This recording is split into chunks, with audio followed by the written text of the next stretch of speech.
and sleep and probably died in my sleep. This is being called a miracle rescue. A woman and two young children pulled from a burning home, and their saviors were two firefighters who just happened to be driving by. You couldn't see nothing. You know, it was terrible. Yeah, the smoke inside the home was so thick, those rescuers initially didn't even know if anybody was in there.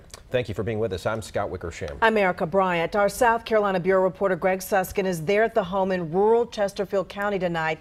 He heard about the emotional moment when one of the firefighters felt someone reaching out for help.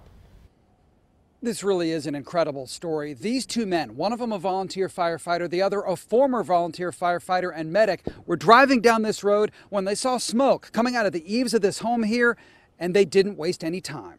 The stove in Tiara Martin's kitchen almost killed her children and her sister. If something can happen in an instant, it's just happened so fast. They were trying to get the power turned back on at their home, and she went to the library to charge her phone.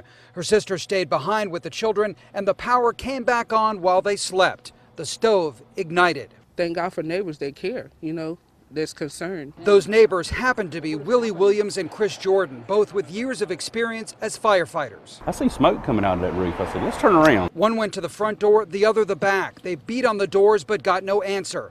Both went in, and Williams cut the circuit breakers. All I could see was the flame from the stove and all four burners. You couldn't see nothing. You know, it was terrible. I had my shirt up over my nose. It was hard to breathe. In total blackness, Jordan walked by a couch and something stunned him.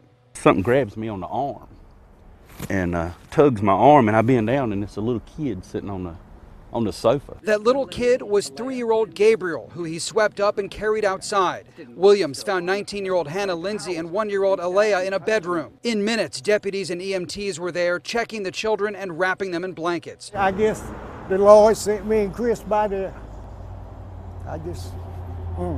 When the mother of these children, Tiara Martin, came home from the library, she saw her children out front and all these emergency vehicles everywhere. When she was told what had happened, she could hardly express her gratitude. In Chesterfield County, Greg Suskin, Channel 9 Eyewitness News. A blessing that they were rescued. The family had only been living there a week, and the house did not have a working smoke detector.